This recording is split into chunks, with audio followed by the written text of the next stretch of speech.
지난달 12일 밤 7시 44분 경북 경주 남서쪽 9km 지역에서 규모 5.1의 지진이 발생했다. 그리고 40여 분 뒤 더욱 강력한 규모 5.8의 지진이 발생했는데 이는 지진 관측이 시작된 1978년 이래 역대 최대 규모의 지진이라고 한다. 저도 나이 60이 됐지만은 그 있는 동안은 제일 큰 지진이라고 봤고 첫 지진이요. 그다음에 다시 지진이 일어날 때 5.8 나는 거는 물론 뭐 어른들도 연세 많은 어른들도 80 이상 된 어른도 생애 그런 지진을 처음 봤다 그러거든요. 그 지진이 집이 완전히 흔들릴 정도고. 두 번째 5.8이가 그거 올 때 집이 막 흔들어가 막 옷 걸어나는 다 방에 떨어지고 굉장히 크더라고요 소리가. 오늘 앉아만 다 살았는가 싶었어. 저기 있는 담이 속에 이어 들어가 있어요. 이거 막 이렇게 와가지고. 누구도 예상치 못한 지진은 경주 내남면 일대를 아수라장으로 만들었다. 담장이 무너지고 기와가 내려앉는 등 가옥 피해가 발생한 것은 물론 주민들이 다치는 상황까지 벌어진 것. 더구나 내남면 일대는 나이가 많은 노인들이 대부분인 까닭에 그 피해가 더욱 심각한 상황이다.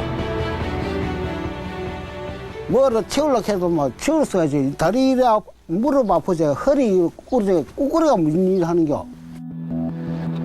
이처럼 경주 지진이 발생한 그날 경주 전역은 예상치 못한 지진에 집에서 나와 하룻밤을 뜬 눈으로 보내야 했다. 아이들이 무섭다고 먼저 도망을 나갔고, 그리고 아빠와 저희는 아이들이 저녁 추운 시간이었기 때문에 옷가지 정도만 챙겨서 나갔을 때 이미 4, 5층에서 많은 사람들이 나와 있었고 굉장히 우왕좌왕하는 상황이었어요. 건물들 없는 좀 넓은 길 같은데 차량을 이용해서 거기 가서 차 안에서 있다가 어느 정도 그래도 1시간, 2시간으로는 마음이 안정이 안 되더라고요. 이번 지진은 경주 문화재까지 훼손시켰다. 신라를 대표하는 석조 건축물인 첨성대는 몸체가 북측으로 2cm 기울었고 상부 모서리는 5cm나 벌어졌다. 또한 불국사 경내에 자리 잡은 대웅전과 다부탑도 부서지거나 균열이 발생한 상황이다. 현재 지금 저희 조사팀이 분황사탑, 석빙고 이런 부분들을 지금 정밀 계측 조사를 진행을 하고 있습니다. 그러나 경주 지진은 관측 이래 역대 최대 규모의 지진이었던 만큼 경주 일대만이 아닌 남한 전역 곳곳에도 피해를 안겨주었다. 집과 상점에선 물건들이 마구 쏟아지고 심지어는 고층 건물과 부산의 광안대교까지 휘청거린 것. 그렇다면 지진의 안전지대라 불리는 한반도에서 왜 이토록 강력한 지진이 느닷없이 발생한 걸까? 일부에선 2011년에 발생된 동일본 대지진의 영향이라고 분석하고 있지만 그에 앞서 과거의 지질 상황을 좀 더 면밀히 반추해볼 필요가 있다고 한다.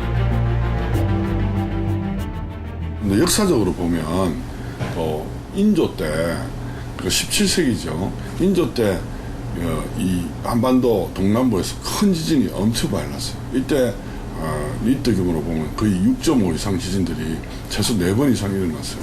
또 신라시대 때 보면 779년도에 대표적인 건데요. 지진이 그것도 6.5 이상의 지진이 발생해가지고 많은 사람이 죽었거든요. 그런데 이 지진과 큰 지진과 지진 사이의 공백기를 보면 한 400년 내지는 500년 정도 됩니다. 그런데 17세기 정도의 큰 지진이 나고 아직까지 안 일어났거든요. 그러면 이제 한 400년 정도 지났죠. 그러면 이 400년 동안 한반도의 이 동남부 지각에는 계속적으로 응력이 누적되고 있었습니다. 즉 한반도 동남부 지역에 걸쳐진 인도판과 태평양판이 만나는 양산 단층이 한계치에 도달하면서 지난달 12일 경주 지진이 발생했던 것이다. 양산 단층이 지금 170km 정도 되는데요. 이번에 지진을 발생시키면서 지하에서 움직인 단층은 아마도 한 6km 정도밖에 안 될 겁니다. 그럼 나머지 160몇 킬로가 남아있죠.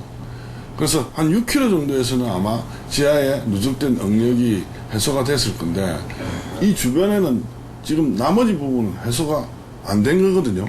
또 나머지 양산단층을 자극을 하면 그 옆에 또 옆에 있는 양산단층이 자극을 받아가지고 움직일 수 있죠.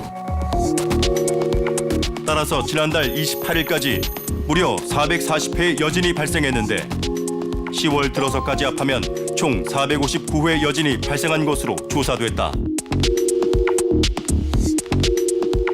상황이 이렇다 보니 우리 국민들은 규모 5.8 이상의 지진이 또다시 찾아오지 않을까 불안에 떨고 있다. 집에서 느끼는 건 더 불안하죠, 그거는. 지금 이 선에서 이게 이제 멈춰질지 더 크게 일어날지 우리가 예상을 할 수 없잖아요. 지진이라는 거는 뭐 몇십 초만 돼 보면은 크게 이 완전 집이 무너질 정도니까 더 불안감이 더 느껴지죠, 그게. 이제 피난 가방 같은 조그만한 거를 해서 문 앞에 있는 방에다가 배치를 해놓고 지내고 있는 상황입니다. 이렇듯 국민들의 불안감이 커지고 있는 가운데 기상청은 앞으로의 지진 상황을 어떻게 예측하고 있을까? 지금까지 나온 그 여진 발생 현황을 봤을 때 앞으로도 뭐 수일에서 수주 정도 여진이 어느 정도 이제 하루에 2, 3회 정도씩 이제 발생할 수 있다는 뭐 가능성이 있다는 것이죠. 규모 3.0 내외 이제 여진 발생 가능성 어느 정도 있지만은 실제 규모 5.8 그 규모 지진보다 큰 규모의 여진이 발생 확률은 굉장히 낮다고 보고 있습니다. 그러나 규모 5.8 이상의 지진이 발생하지 않을 거란 예측의 근거를 묻자 여진의 통계적 추이만을 제시할 뿐 심지어 이번 지진의 원인에 대해서도 명확한 답변을 내놓지 못하고 있었다. 상황이 이렇다 보니 지진에 대한 국민들의 불안감은 더욱 커질 수밖에 없는 상황이다. 뭐 정부도 마찬가지고 우리 국민들도 마찬가지고 지진에 대한 전혀 정보가 없다가 갑작스럽게 맞닥뜨리니까 굉장히 불안하신 거고 또 매뉴얼도 없고 무슨 뭐 지진을 방지 대책도 없고 그런 것들이 없다 보니까 국민들이 더 불안해 하시는 것 같습니다. 이런 가운데 국민안전처의 부실한 재난 대비 매뉴얼도 지진에 대한 불안감을 키우고 있다. 사실상 초기 버전에서부터 크게 발전되지 못한 상황입니다.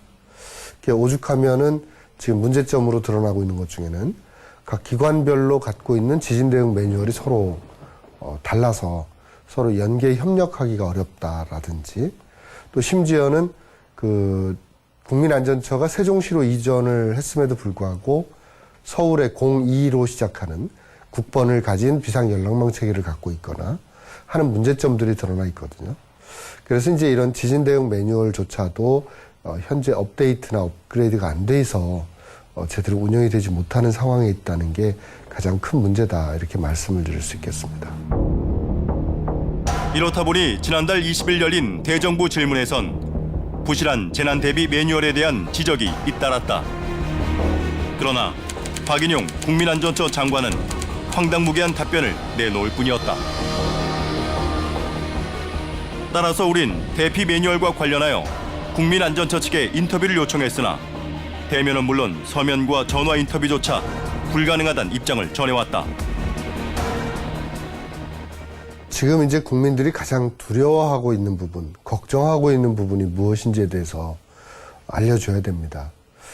첫 번째는 우리 지역은 괜찮을 것이다라고 하는 근거 없는 부분에 대해서 명확하게 알려줘야 되거든요. 두 번째는 그 유관기관들 사이에 이 매뉴얼 작성이라고 하는 것은 그 한 기관이 만들 수는 없는 거거든요. 근데 현재도 보면 그 중앙정부나 지방자치단체 중에 좀 잘된 매뉴얼이 있으면 그걸 하나 갖다가 거의 다 복사를 하는 수준이거든요.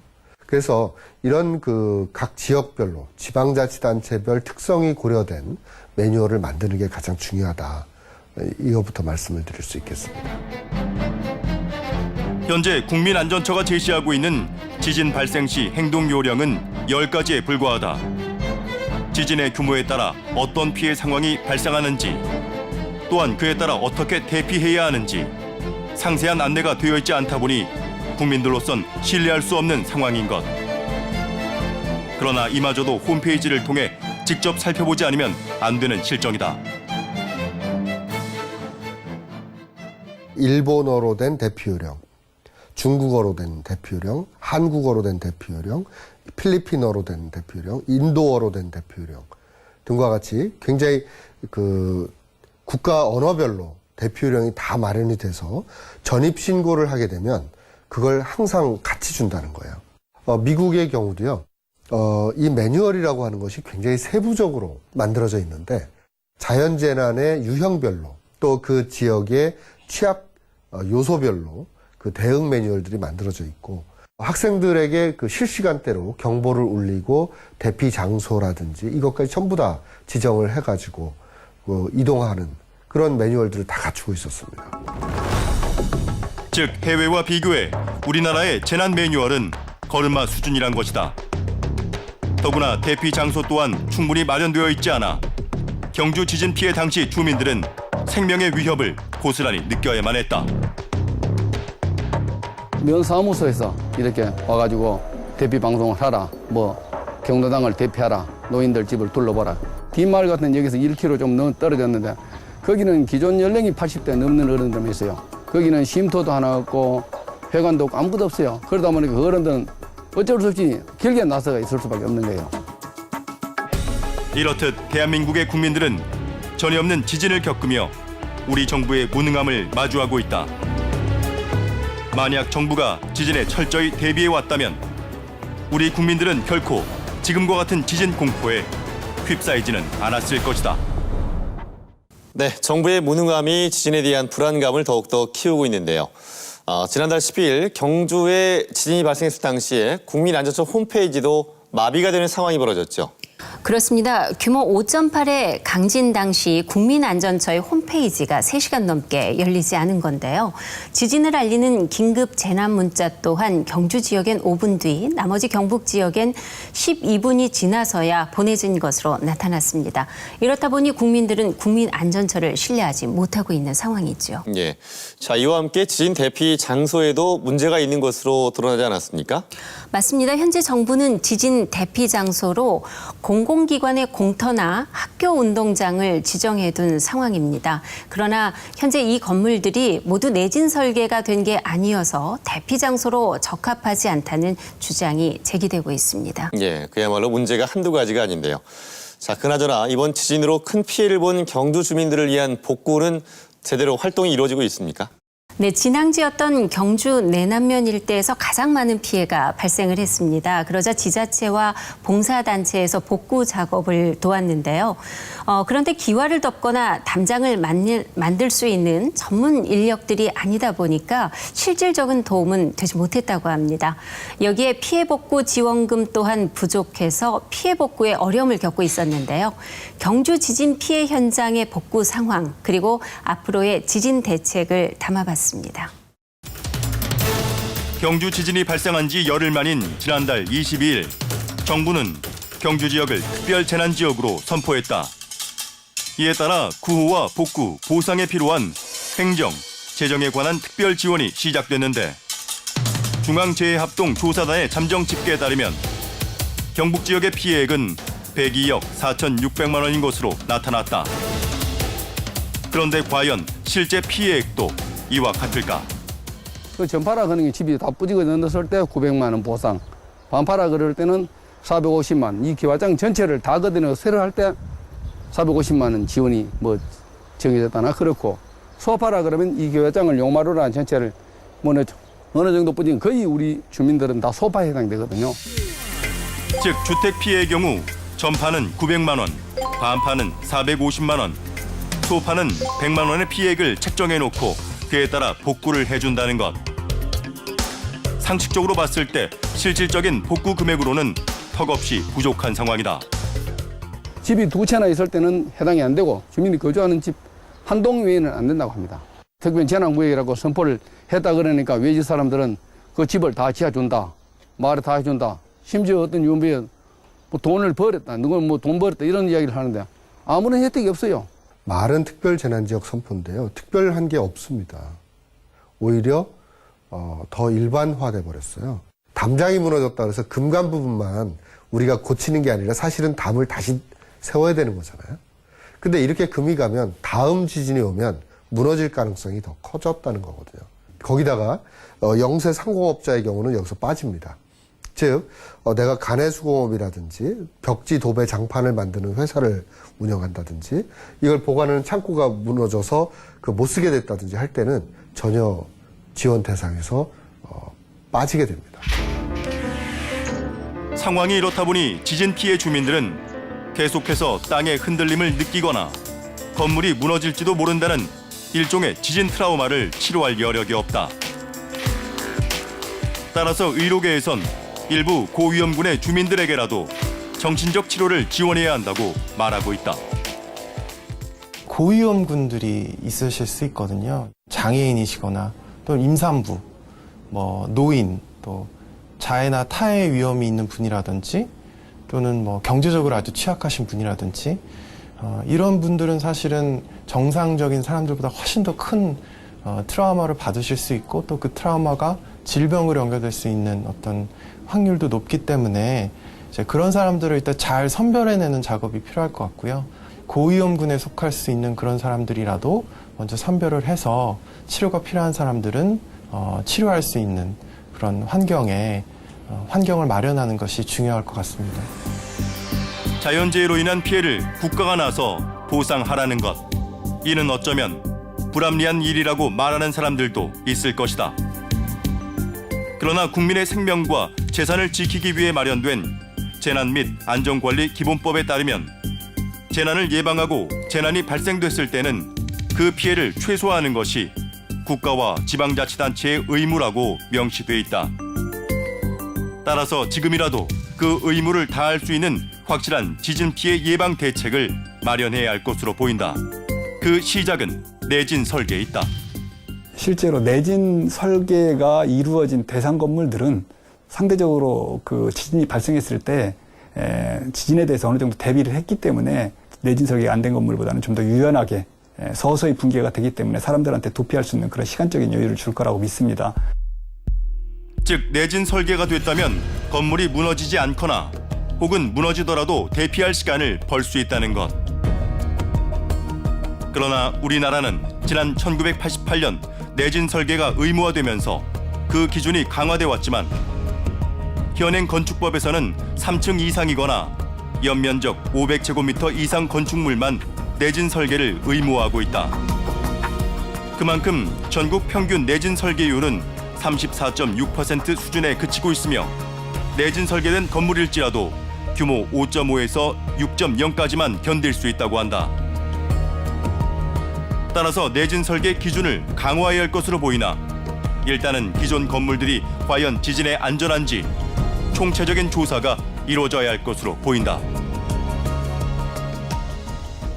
현재 있는 노후된 건물들, 그런 건물들에 대한 지진 예비 성능 평가라든지 안정성 검토 이런 것들이 먼저 이루어져야 된다고 생각을 하거든요. 왜 그러냐면은 지금 현재 있는 건물들이 저층 건물들이 많아요. 저층 건물에 대한 내진 보강 조사가 우선 이루어져야 되고 무조건적으로 보강에 대한 대책을 마련해야 된다 이런 것은 바람직하지 않다고 생각합니다. 내년부터 2층 건물도 내진 설계가 의무화되는 건축법 시행령이 예고된 상황이다. 그러나 아무리 내진 설계를 강화한다 하더라도 그에 대한 관리 감독이 뒷받침돼야만 확실한 효과가 있을 것으로 보인다. 일반적인 건물 같은 경우는 사실 건축심의에서는 구조 부분이 상당히 등한시되기 때문에 그런 부분들에 대해서 좀 더 심의 과정에서 좀 더 적극적으로 구조 전문가들이 참여해서 구조 설계가 원활하게 이루어졌는지 확인하고 검토할 수 있는 그런 계기를 마련해야 될 것이고, 마지막으로 건축물이 시공하는 과정에서 또는 시공이 돼서 완성이 된 과정에서 지금 현재는 건축사가 감리를 수행하고 또 준공검사도 나가고 있지만 구조기술자는 참여를 하고 있지 않는 게 현실입니다. 구조기술사가 적극적으로 참여를 해서 실제로 이 해당 건물이 설계에 준해서 시공되고 있는지 또 시공되어졌는지 이런 것들을 확인하는 그러한 대책이 강구되어야 될 것 같습니다. 하지만 내진 설계 기준을 강화하면 건축비도 올라가게 마련이다. 따라서 내진 설계에 따라 세금 감면 혜택이 마련돼 있는데 대다수의 국민은 이를 잘 알지 못하고 있다. 지금 현행 건축법에 보면은 3층 이상 500평방미터 이상일 경우 내진을 적용할 경우에 지방세하고 취득세를 감면해 주는 적이 있습니다. 그런데 건축을 할 경우하고 대수선 할 경우하고 이제 비율은 다르거든요. 신축을 할 경우는 10%, 대수선을 할 경우에는 50%를 취득세하고 지방세를 감면해 주는 제도가 있거든요. 그래서 이제 지금 중앙정부에서는 이번에 이제 경주 지진을 계기로 해서 2층 이상으로 이제 다시 저기를 했습니다. 각 지역별로 건축 구조 설계 사무소라는 그런 전문 업체들이 있습니다. 이 건축 구조 기술사들이 운영을 하는 그런 업체들인데 건축 구조 기술사라고 하는 것은 건축 구조물의 안전을 책임짓는 그런 전문가라고 보시면 되겠습니다. 그런 사무소에 개별적으로 연락을 하시면 비용이라든지 또 기간 같은 것들에 대해서 아마 상세하게 설명을 할 것입니다. 그렇다면 내진 설계를 하는 것만이 지진 피해를 막을 수 있는 최선의 방법일까? 아쉽게도 그렇지 못하다. 내진 설계는 집안의 특성에 맞게 설계되어야 최적의 효과를 발휘할 수 있기 때문이다. 신뢰성 있고 또 합리적인 내진 설계를 하려면 집안이 무엇보다도 중요합니다. 특히 이제 지진 위험도라든지 이런 부분들을 정확히 파악하기 위해서는 앞으로 집안 조사라든지 또는 지진 관측 자료라든지 이런 것들이 수집되고 정리돼야 되겠죠. 그런 것들은 꼭 필요하다고 생각을 합니다. 즉 집안의 상태와 집안마다 발생했던 지진 추이를 알아야 최적의 내진 설계를 할 수 있다는 것. 따라서 경주 지진의 발생 원인으로 분석되고 있는 양산 단층이 과연 활성 단층인지, 또한 한반도의 활성 단층은 어느 정도로 분포되어 있는지 이에 대한 면밀한 조사가 필요할 것으로 보인다. 국토를 우리가 효율적으로 관리하기 위해서는 활성 단층 지도, 지진을 유발할 수 있는 단층의 위치부터 파악을 해야 됩니다. 그렇게 해가지고 그 근처에는 위험물 시설물을 통제를 한다든지, 또 그 주위에 건물을 불가피하게 지어야 된다면 내진 설계 기준을 강화를 한다든지, 모든 국토를 내진 설계를 다 강화할 필요가 없다. 그럼 경비가 너무 많이 드니까, 그러니까 위험한 지역을, 우리가 지진에 대한 위험한 지역을 선정하기 위해서는 반드시 활성단층 지도가 기본 도면으로 필요한 게 사실입니다. 한국지질자원연구원은 지난 2009년부터 활성단층 지도 및 지진 위험 지도 제작을 추진했다. 그 결과 3년 만인 지난 2012년 보고서를 통해 경주 지진 피해를 불러온 양산 단층이 활성 단층이란 결론을 내렸음에도 정부가 이를 은폐했다는 의혹이 정치권에서 제기됐다. 이는 과연 사실일까?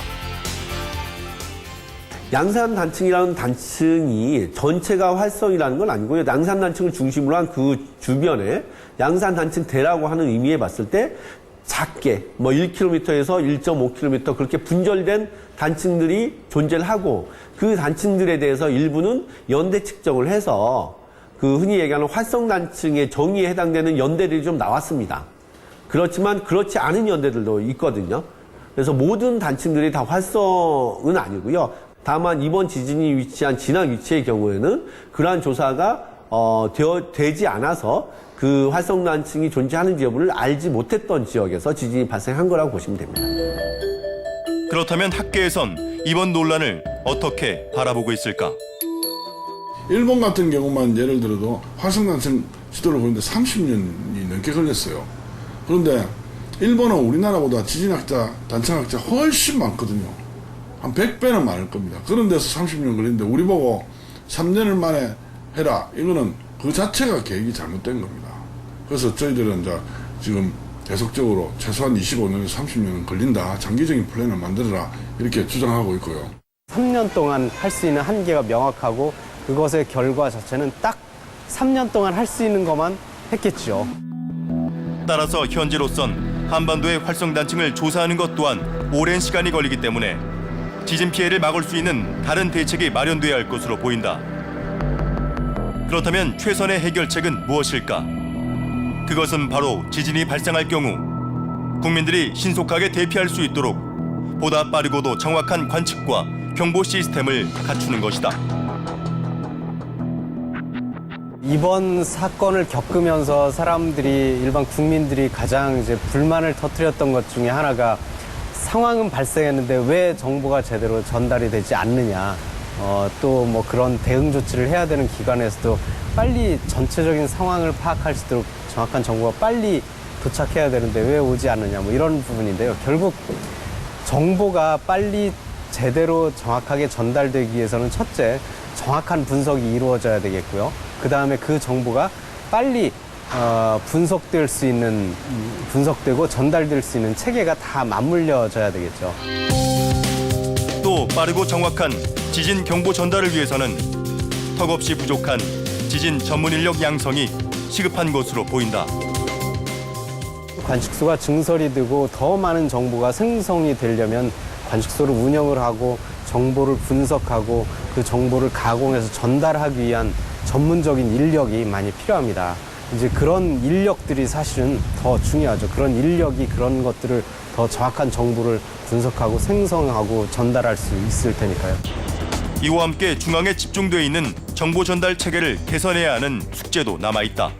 우리나라 정보 전달 체계의 대부분은 다 중앙에 집중이 되어 있습니다. 예를 들면 기상청에서 그런 정보를 전국에 있는 관측소들을 다 정보를 수집해서 분석하고 전달을 하는데요. 실제 피해를 입고 있는 것은 그 경주 지역인데 서울에서 정보를 파악해서 전달하는 것이 얼마나 심각한 그 생각을 가지고 전달이 되겠습니까? 어느 정도 심각한 상황인지를 현지에서 느낀 사람이 그런 정보를 받아서 이 정보는 어디에 신속하게 배포가 되어야 돼. 그리고 어떤 정도의 설명이 필요해. 이런 것들을 인식할 수 있는 사람들이 현지에 필요하다는 것이죠. 경주 지진 이후 가시지 않는 지진에 대한 불안과 공포. 더욱이 지진에 대한 두려움은 원전 사고로 이어지지는 않을까 하는 불안감을 증폭시키고 있다. 지진이 발생한 한반도 동남부 지역의 원전 밀집도가 매우 높기 때문이다. 체르노빌 사고나 후쿠시마 사고의 경우에 보면 보통 그런 중대 사고가 일어났을 때 한 반경 30km 안은 사실 사람이 살 수 없는 지역이 되거나 큰 피해를 입게 됩니다. 그래서 우리나라 같은 경우에도 그 가장 많은 인구가 밀집해 있는 곳이 이제 부산, 울산에 있는 고리원전 단지인데요. 고리원전 단지에서 한 30km 반경의 인구가 약 380만 명 정도가 살고 있습니다. 그 인구 자체로는 전 세계에서도 가장 그 최고 수준에 달하고 있고요. 우리나라가 이제 원전 밀집도에 있어서도 거의 1위 국가입니다. 거기에 2개의 원전을 더 추가를 한다라고 하면은 거의 10개의 원전이 밀집해서 운영이 되고 그 중에서 뭐 하나라도 문제가 생기거나 혹은 10개에서 어떤 문제들이 동시다발적으로 발생했을 때 어떤 위험성이라는 거는 엄청나다고 보여지고요. 따라서 야당에선 노후화된 원전의 가동 중단과 신고리 원전 공사 중단을 요구하고 있다. 지금 당장 지진을 내일 났을 때 빨리 이를 좀이라도 막기 위해서는 내진 설계 그 기준을 강화하고 빨리 보강을 해야 된다든가 또는 지금 위협적인 신고리 원전 5, 6호기 이거에 대해서 하는데 이거에 대한 빨리 건설 중단시키다든가 이런 응급 조치를 좀 빨리 해야 된다고 생각합니다. 근데 지금 정부는 지진 등 이런 사태에 대해서 중장기 계획은 고사하고 지금 당장 해야 될 응급조치, 응급처방조차도 남일 바라보시 시간이 약이겠지요. 국민들이 잊으면 또 이거 가지고 아숭치지 않겠지. 어쩌면 개발이 더 우선이다. 안전보다. 이런 쪽에 철학이 경도돼 있어서 이런 국민을 그냥 대재앙으로 몰고 가지 않나 이렇게 생각되고요. 정부로 하여금 움직여 나가게끔 그런 압박 노력을 총체적으로 하겠습니다. 지난달 12일 발생한 경주 지진과 이후 459차례나 이어진 여진은 지진에 대한 경각심을 불러오고 있다. 앞으로 정부 주도의 많은 개선이 이루어져야겠지만 그 해결책을 마냥 기다릴 순 없는 노릇이다. 따라서 지진 발생을 대비해 행동 요령을 익히는 것이 우리 모두가 해야 할 일일 것이다. 일단 집에서 지진이 발생했을 때는 바로 밖으로 나가시는 것은 좀 위험합니다. 성급하게 나가시는 것은. 그럴 때는 먼저 책상이나 테이블 밑에 들어가서 머리를 보호하면서 방석이나 손으로 머리를 보호하면서 책상 테이블 밑에 들어가서 다리를 잡고 강진이 물러갈 때까지 대피해야 되겠습니다. 그리고 지진이 좀 잦아들면은 현관문을 개방하고 또 가스, 전기를 차단해야 되겠습니다. 그리고 지진이 잠잠해지면은 밖으로 대피하시는 것이 안전하겠습니다. 무엇보다 학교 교육을 통한 지진 대피 훈련은 중요하다고 한다. 어린 시절부터 지진을 알고 그에 따른 행동 요령을 익힌다면 좀 더 현명하게 지진에 대처함으로써 지진 발생 시 학생들이 대피하지 않는 비상식적인 대응을 막을 수 있기 때문이다. 안전교육 7대 표준안을 개발해서 보급하고 있는데 이 분야에 대해서 더욱 심도 있고 깊이 있는 교육을 강화하도록 하고 또 저희들도 그 훈련을 함에 있어서도 보다 치밀하고 세부적인 어떤 지침을 가지고 실제적으로 유사시에 대비할 수 있는 그런 훈련을 하도록 하겠습니다. 이제 지진은 더 이상 이웃나라의 이야기가 아니다. 언제든 우리의 생명을 위협할 수 있는 만큼 보다 철저한 대비가 필요할 것이다. 1차적으로 정부가 해야 될 일은 일단 새로운 또 지진이 발생할 가능성은 언제든지 있기 때문에 국민들한테 대피 요령부터 가르쳐야 됩니다. 왜냐하면 대피 요령을 알고 있는 거와 모르고 있는 거는 지진이 어차피 일어난다고 가정을 한다면 모르고 있는 거 알고 있는 거는 피해 차이가 엄청나게 큽니다. 그러니까 지금이라도 좀 상세한 매뉴얼을 만들어가지고 국민들한테 홍보하고 교육해야 되는 그런 시점인 것 같고요. 네, 지진이 발생했을 때 신속한 대피야말로 가장 중요한데요. 이 지진이 많이 발생하는 일본의 경우에는 지진 대피 매뉴얼이 잘 마련되어 있지 않습니까? 그렇습니다. 지진하면 가까운 일본이 떠오르듯이 일본은 철저한 지진 매뉴얼을 가지고 있습니다. 지진 발생 시 일반 시민뿐 아니라 사회적 약자인 임산부와 어린이, 거동이 불편한 노인들이 대피할 경우 누가 어떻게 데리고 갈 것인지에 대해서도 대피 매뉴얼에 담겨 있고요. 또 일본에 있는 외국인을 위해서 각 나라의 언어로 번역된 대피 매뉴얼을 제작해 배포하고 있습니다. 예, 우리나라도 제대로 된 대피 매뉴얼이 빨리 만들어져야 될 것 같습니다. 그런데 이번에 지진이 발생한 경주 지역도 그렇고요. 또 원전이 많이 몰려있는 울산이나 부산 부근의 경우에는 이 400개 이상의 아까 말씀하신 활성단층이 존재하고 있어서 그 지역에 만약에 지진이 발생한다면은 과연 원전 지역 주민들이 빨리 대피할 수 있을까? 이것도 좀 쉽지 않은 문제인 것 같아요. 네, 현재 규모 6.5로 내진 설계된 원전을 앞으로 규모 7.0 수준까지 강화한다는 계획입니다. 또 지진 발생 시 수동으로 전환해서 원전 사고를 대비한다고 하는데요. 하지만 원전이 가동되는 한 사고의 위험성이 있는 만큼 강한 지진으로 원전 사고가 발생할 경우 많은 인명피해가 날 수밖에 없는 상황이겠죠. 네, 그렇다면 새로 건설될 신고리 오리코기의 백지와 함께 기존의 원전을 계속 유지할 것인가, 이거에 대한 판단도 지금 이루어질 시점인 것 같습니다. 그렇습니다. 우리의 일상을 위해서 에너지는 중요합니다. 그러나 대한민국이 지진의 안전지대가 아니라는 사실이 드러났고 세계의 에너지 정책 패러다임이 바뀌고 있는 상황에서 원전 중심의 에너지 정책이 과연 올바른 것인지 다시금 돌아봐야 할 때인 것 같습니다. 예, 박혜영 PD 수고했습니다. 이번 지진으로 우리는 지진의 공포를 실감했습니다.